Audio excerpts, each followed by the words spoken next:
నమస్తే సార్. నమస్తే. సార్ నేను విన్నంత వరకు ఒత్తిడి, స్ట్రెస్ ఉండటం వల్ల హెయిర్ ఫాల్ అనేది అవుతుందని విన్నాను. కానీ స్ట్రెస్ ఉండటం వల్ల కూడా జుట్టు తెల్లబడుతుంది అంటారా?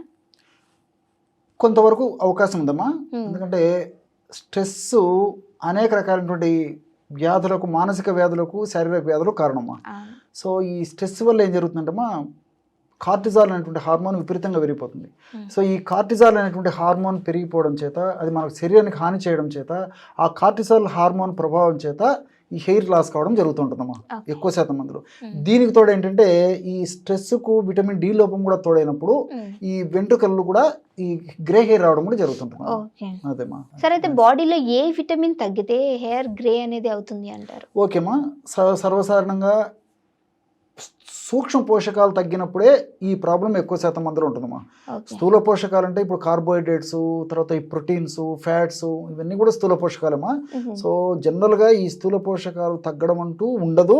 మ్మ్. దీనివల్ల ఈ యొక్క హెయిర్ ప్రాబ్లమ్స్, గ్రే హెయిర్ రావడం ఉండదమ్మా. ఓకే. సూక్ష్మ పోషకాలు ఉండడం తగ్గడం వల్లనే ఇది వస్తుంటుంది. మ్మ్. అదేవిధంగా ఈ సూక్ష్మ పోషకాలలో కూడా ఈ కాల్షియము, మెగ్నీషియము, ఫాస్ఫరస్, ఐరన్ ఇలాంటి పదార్థాలు తగ్గడం వల్ల, సెలీనియము ఇలాంటి పదార్థాలు తగ్గడం వల్లనే, మ్మ్. తర్వాత జింకు ఇలాంటి అనేక రకాల పదార్థాలు ఉన్నాయమ్మా. సో ఇలాంటి పదార్థాలు తగ్గడం వల్లనే ఎక్కువ శాతం మందిలో ఈ గ్రే హెయిర్ రావడం కూడా జరుగుతుంటుందమ్మా. ఓకే. అరుదుగా మాత్రం కొంతమందికి థైరాయిడ్ రిలేటెడ్ ప్రాబ్లమ్స్ కూడా, థైరాయిడ్ హార్మోన్ ఉత్పత్తి తక్కువగా ఉన్నటువంటి వాళ్ళలో కూడా మ్మ్. కొంతమందిలో వచ్చేటువంటి అవకాశం ఉంటుందమ్మా. ఓకే. మరి వంటింట్లో ఏదైనా మంచి చిట్కా ఉందంటారా సార్? ఓకేమ్మా, చాలా ఉన్నాయమ్మా. దీనికి ఒక మంచి రెమెడీ చెప్తాను చూడమ్మా. మ్మ్. సో 2 పదార్థాలు మీకు తెలిసినటువంటివి, ఒక పదార్థం చాలా మందికి తెలియదు. ఓకే. సో మొత్తం 3ని ఎలా వాడాలో చెప్తానమ్మా. తప్పకుండా. సో గ్రామాలు, పట్టణాలు, నగరాలతో నిమిత్తం లేకుండా మందారం పూలు దొరుకుతాయి, అవును. అందరికి దొరుకుతాయి కదమ్మా. మ్మ్. సో అదే విధంగా ఉసిరిక పొడి దొరుకుతుంది, చాలా మంది ఇళ్లలో ఉంటుంది. ఉంటుంది. సో ఈ 2 పదార్థాలు ఉన్న తర్వాత ఇంకొక పదార్థం మాత్రం మనం మార్కెట్ నుంచి తెచ్చుకోవాలమ్మా. మ్మ్. దాని పేరు మండూర భస్మ. మండూర భస్మ. మండూర భస్మ అందరికీ నాకు అర్థమయ్యేటట్లు మళ్ళా కూడా చెప్తాను చూడమ్మా. మ్మ్. మండూర భస్మ మార్కెట్లో దొరుకుతుందా సార్ ఇది? దొరుకుతుందమ్మా. ఓకే. అది ఒక విధమైన ఐరన్ ఓర్ నుంచి తయారు చేస్తారు, ఇనుప ఓర్ నుంచి. ఇనుము నల్లగా ఉంటుందమ్మా. మ్మ్. దాని నుంచి కొన్ని రకాల ప్రక్రియల ద్వారా మ్మ్. ఒక టైప్ ఆఫ్ ఇనుము అని చెప్పుకోవచ్చు మండూరం ఓకే. అనేది.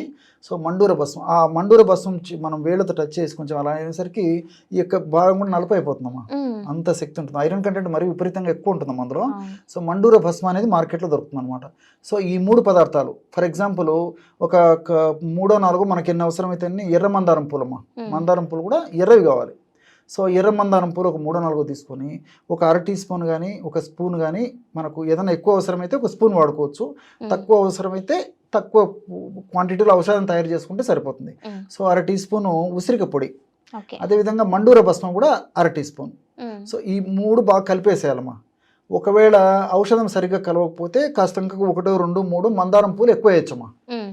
మనకు బాగా క్రీమ్ లాగా తయారు కావాలి, పేస్ట్ లాగా తయారు కావాలి. మ్మ్. ఆ విధంగా తయారు చేసుకున్నటువంటి ఆ యొక్క పేస్ట్ లేదా క్రీమ్ ఏదైతే ఉందో దాన్ని మొత్తం తలంతా అప్లై చేసేయాలమ్మా. మ్మ్. తలంతా అప్లై చేసేసి రాత్రి అంతా అలాగే ఉంచేసేసి ఉదయం పూట మామూలు నీళ్ళతో స్నానం చేసేయాలి. స్నానం.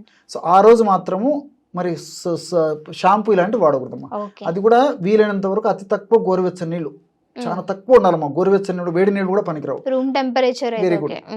ఆ టెంపరేచర్ ఉన్నటువంటి నీళ్ళతో ముందు కడిగేసేసుకోవాలమ్మా. 2 days తర్వాత కావాలంటే మళ్ళీ ఏదైనా స్నానం చేయొచ్చు.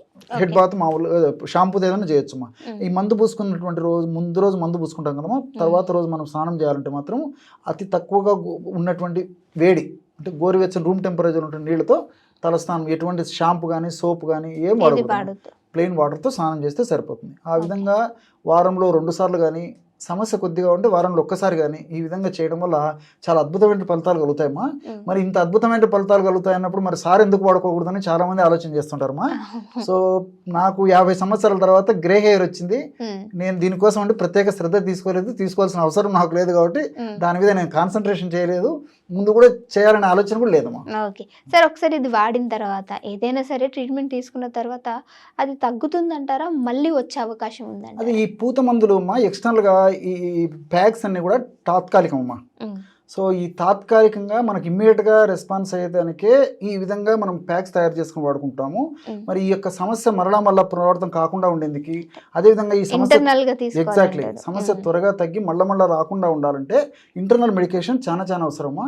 అది కూడా చిన్న వయసులో అంటే దాదాపు 50 సంవత్సరాల లోపల ఉన్నటువంటి వాళ్ళకైతే ఇంటర్నల్ మెడిసిన్ వాడుకోవడం వల్ల కూడా చాలా శాతం మందిలో ప్రయోజనం చేకూరుతున్నామా. 50 సంవత్సరాలు 60 సంవత్సరాలు దాటినటువంటి వాళ్ళలో మాత్రము ఇంటర్నల్గా మెడిసిన్ వాడినప్పటికీ ఆశించినటువంటి ఫలితాలు కలగకపోయేటువంటి అవకాశం ఎక్కువ ఉంటుందమ్మా. ఎందుకంటే దేహధర్మాల్లో భాగంగా జీవధర్మాల్లో భాగంగా మరి వెంట్రుకలు గ్రే హెయిర్ రావడం సర్వసాధారణం కాబట్టి అలాంటి వాళ్లకు మనం చేయదగింది తక్కువమ్మా. Okay, thank you so much sir, మంచి ఇన్ఫర్మేషన్ ఇచ్చారు. నమస్తే.